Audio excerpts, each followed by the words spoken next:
Hello, hello, hello. Good morning, good morning. This is Kautat, no? It's another new day, another vlog po tayo, guys, no? God bless to all.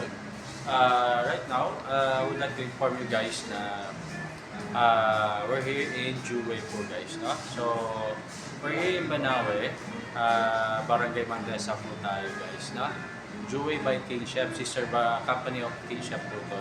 Na mga healthy food po tayo dito, no? Then, yan, gluten free, no? MSG, dairy free po yung mga food natin, and non-GMO po, no?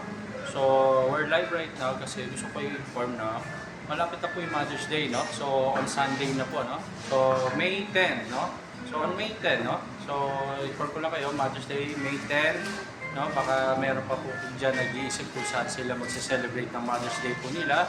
Dito na lang po tayo sa Jeway, no? Napaka-healthy pa po ng food, lalo na sa ating mga mothers, no? Mothers, mga lola natin, ama, no? So, yun lang po guys, no?